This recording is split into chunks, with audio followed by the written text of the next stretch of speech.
Factually inaccurate. Morally correct. This is Babylon Bee Radio. Our top story. After House Speaker Kevin McCarthy released uncut footage from the January 6 riot to Fox News host Tucker Carlson, sources are reporting the biggest bombshell from the tapes is the revelation that Representative Alexandria Ocasio-Cortez died 13,491 times during the riot. In AOC's next death, the footage shows the insurrectionists going stall to stall in the bathrooms and growling that they were going to, quote, get AOC, followed by, cutting to black, more clear evidence that they got her. CNN's Jake Tapper then removed his glasses to convey he'd grown misty-eyed at the thought of AOC dying for the 7,919th time. AOC herself has weighed in on Twitter, both to praise the network's AOC death counter in the lower left corner of the screen and to call attention to the root causes of her death. I wouldn't have been killed the first 7,918 times if not for those repressed conservatives calling attention to the effects of my policies. It was only a matter of time that all this white supremacy, stochastic terrorism, and character assassination will lead to another real assassination of me. Oh, look! The counter just jumped up again. A moment of silence for me. Hashtag RIP AOC. The New York rep has continued to live tweet CNN's coverage of her deaths, tweeting the skull emoji with each one. At airtime, she tweeted, "Why are the numbers going up when there's one less of me every time I died on that fateful day?" Following the February 3rd train derailment and subsequent chemical release and controlled burn in the area, it was announced that the entire city of East Palestine, Ohio has been purchased by billionaire tech mogul, philanthropist, civilization reshaper Bill Gates for the low price of just $50. I just couldn't pass up such a great deal after this tragic and totally accidental accident that wasn't caused by me. By buying this city and all surrounding farmland at such a reasonable price, I can really invest in its restoration. Genetically modified agriculture, artificial meat substances, social engineering, experimental climate control measures, you name it. East Palestine can be my own little sandbox. Gates was quick to dispel rumors that this was all some nefariously orchestrated plan to wipe out an entire region of rich agricultural land and swoop in to take control. I in no way, shape, or form had any prior knowledge about the ecological disaster. Yes, I may have consulted with tech firms and the local government to launch biometric surveillance of East Palestine's residents the week before the incident, but that was totally unrelated. Totally. After a surprise visit to Ukraine and a photo op with the Ukrainian president, some are pressing U.S. President Joe Biden on the environmental crisis in East Palestine. He finally broke his silence on the issue to reporters by suggesting that those affected just give up drinking water for Lent. Listen, folks, Lent is here. It's perfect timing. Not a joke. If you're concerned about chemicals or whatever in the drinking water, just give up drinking water for Lent. Simple as that. Don't drink it. What a great opportunity to avoid toxic water while observing Lent. Biden then smiled to himself as he was pleased with the brilliant solution that he had just offered.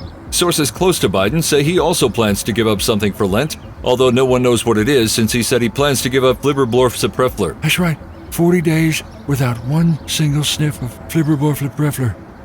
If I can go without that for that long, you can go without water. At airtime, Biden also pledged aid to residents of East Palestine as long as they join the Ukrainian military. Don Lemon went to host his morning show again this week after CNN placed him on leave for saying that at 51, Nikki Haley was, quote, past her prime. How dare you! And making his co-hosts visibly uncomfortable. Reports confirm he stormed back off the set in disgust after discovering female co-hosts were even older than they were last week. It was bad enough I had to look at you baggy old tarts last week, and I come in today to find that this week you're even further over the hill.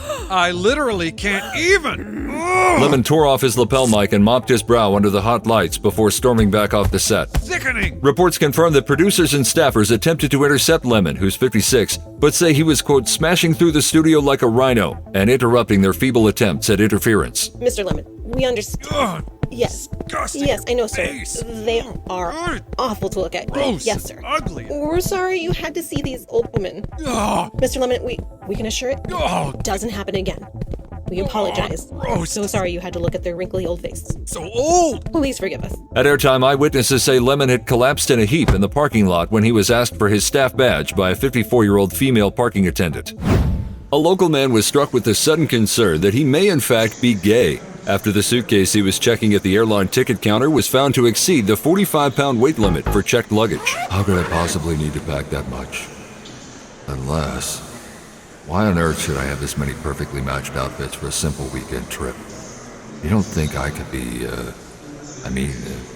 man would only pack this much in a suitcase if he were gay, right? Stephen Craig was left frantically debating with himself next to the airline counter as he opened his suitcase and shuffled through its contents. Multiple pairs of shoes?